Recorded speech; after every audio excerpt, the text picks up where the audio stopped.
კიდევ კვლავ ისევ და ისევ გლოცავთ, კვლავ გისურვებთ, რომ ჩვენი წინამძღოლი, ჩვენი წინამძღვარი, უფალი ჩვენი იესო ქრისტე ამ წინა ცხოვრებაში სულ მუდამ ჩვენთან ერთად ყოფილიყოს. უბრალოდ სწორად ჩვენ ყოფილიყავით მასთან ერთად და ის ყოფილიყოს ჩვენთან. ურთიერთ ორმხრივი მოძრაობა, სიყვარული ორმხრივი მოძრაობა. რომ მას ვიძახით და ვიძახით და რა ვიცი, აზრი კი აქვს, მაგრამ მათ ზოგს ასმის, ზოგი ერთ ყუთში გაატარებს, მეორე ყუთში გავშვებს, მერე ისევ მოვა დაატრიალდება ეს ორბიტაზე, ისევ შემოვა, ისევ გავა, ისევ და არა ვიცი, რაღაცა მაინც არის. სულ არაფერი ჯობია, სხვა შედეგია, რა ვიცი. ჯვარი ფერია, მაგრამ ისევ ვიძახი. მაგრამ ორხევი მოძრაობა, ხო მე ხა მე სულ გიხსნათ სამხევი სიყვარული, ახლა რა ვიცი, კი კარგია, კი ბატონო, მეზარეობა, მაგრამ ცოტა შენც რაღაცა გამოხატე, ხო? და რაღაცა ისკენი ხო არ არის მარტო ესე იგი მიჯდის კერპივით რაღაცა მარტო შესაძლებს ვითხოვდე ვერბალურ შესაძლებს რომ აი ესეთ და როგორ მიყვარხარ და რა გაკეთებ და რაღაცა ცოტა შენს გამოუშვი კომპლიმენტი ხო ისე სულიერი კომპლიმენტი რაღაცა ამიტომ არა ეს ახლა უტრიებას ვარ მაგრამ ისე ვიძახი მაინც ორხევი მოძრაობა ანუ შენს და შემხედრი მოძრაობა ჩვენ ვლოცულობთ უფალისურ პასუხს გვაძლევს, ხო? ძლიერ ეს აი ძალა ამაში არის, სიყვარულის ძალა ამაშია. სამხრივეს, როცა ჩაკეტილია რაღაც სისტემა, ხო იზოლირებული. მე ფუტკრი არ შეექცევა.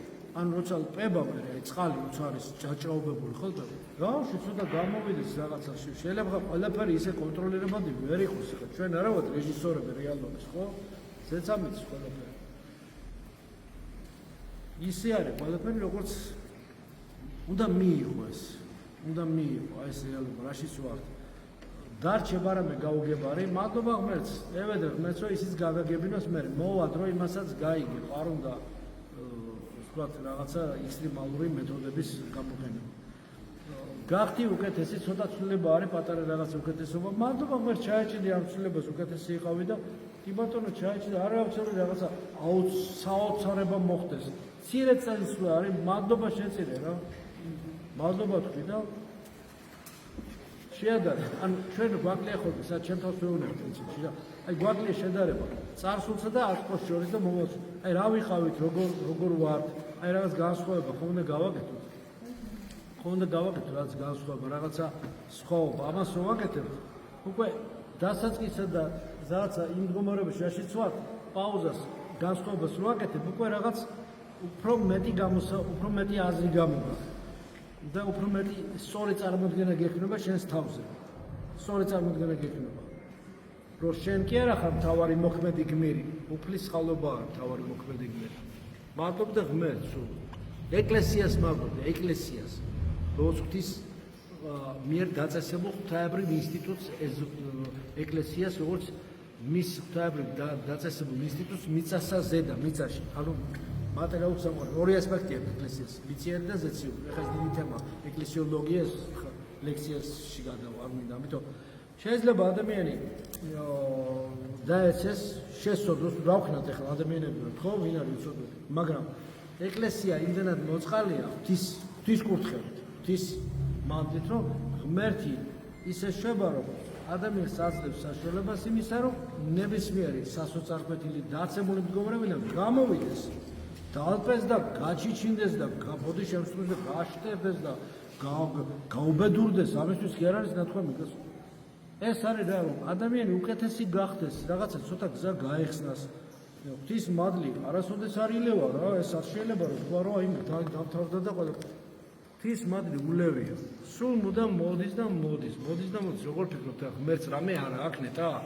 ეს ჩვენ ვართ საწოდავები, ჩვენ რა გვიშველება თორე. ღმერთს ყველაფერია. როგორ წავიკითხავ ხანდახან აპოკალიფსის ხოლმე. აპოკალიფსის გადავიყვას აპოკალიფსის კითხვა. მეორედ მოსვლას სulis ის ხან თავზარი დამეცემა, ხან სუთქვა შემეკრება იმისთან ისინია. იქ თავგადასავლები გველის, ელის კაცობრიობაში. იმისათვის ხან თავზარი ხან, მაგრამ მაინც ხანდახან ხოლმე ესე მიხარია, რომ რამხელა მოწყალე უფალი, რომ წავიკითხავ ამას როგორ წინასწარ გაფრთხილებს, რომ ზრუნავს, რომ შენ მაინც იცოდი, რომ ეს არის, ესე იქნება. როგორ იქნება ახლა ზუსტად სად და რა იქნება, ეს ჩვენ არ ვიცით. დრო და ჟამი ჩვენც უცნობელია. კიდევ კარგი არ არის ეს საჭირო იცოდეს ადამიანმა. მაგრამ რაც არის მუდამ გვიძარე იყალ, მუდამ აი ეს ნიშნები, რომლებიც ხანდახან მეუბნებიან, რატო არ ხადაგება მეორედ მოსვლის შესახებ. ხო, მეორედ მოსვლის შესახებ ხადაგებას ძალიან დიდი სულიერობა უნდა. ეს ერთი. მეორედ მოსვლის შესახებ ხადაგებას ძალიან დიდი პასუხისმგებლობა უნდა. მეორედ მოსვლის შესახებ ისეთი წმინდა მამის გონება უნდა. ეხლა რაღაც უნდა იყოს რაღაც წმინდანი, ალბათ რომ მეორედ მოსვლის შესახებ იქადაგო. თან ისეთი აპოკალიფსი, ისეთი ძალიან ისეთი რთული და დაშიფრული 7 ბეჭდით დაბეჭდილი წიგნი. ამის შესახებ ხადაგება ძალიან რთულია და დიდი სიფრთხილეა საჭირო. რატო არ ხადაგებ? იმიტომ რომ სიფრთხილეს ვიჩერ. ერთ იმისადმი რომ სიფრთხილეს ვიჩერ, არ იყოს რაღაცა ერესში არ ჩავარდეთ, ხო? რაღაცა ერესი არ თქვა ადამიანმა. ხო, აქ დიდი სიფრთხილეა, ყველა სიტყვაზე პასუხს ვაგებ. მithumetes ეკლესიაში ამბობენ და რასაც ამბობს ადამიანი. არ უნდა პოლიტიზირებული რაღაცა ნიუს ხადაგებები, პოლიტიზირებული ეგრეთ წოდებული ხადაგებები და ასე შემდეგ. ხადაგება არის ერთი, ხადაგება, რას ქვია? ხადაგება ქვია იმას, რომ ადამიანს საღვთისმეტყველო თემას აუცობს. ქრისტეს შესახებ, ღვთისმეტყველება და ასე შემდეგ. ხო, მორალური ღვთისმეტყველება, ლიტურგიკა და ასე შემდეგ. მე შემეტყველი მასალა არ არის მასალა. საქადაგებელი პოლიტიკისა და სკანდალების გარდა საქადაგებელი არაფერი არის.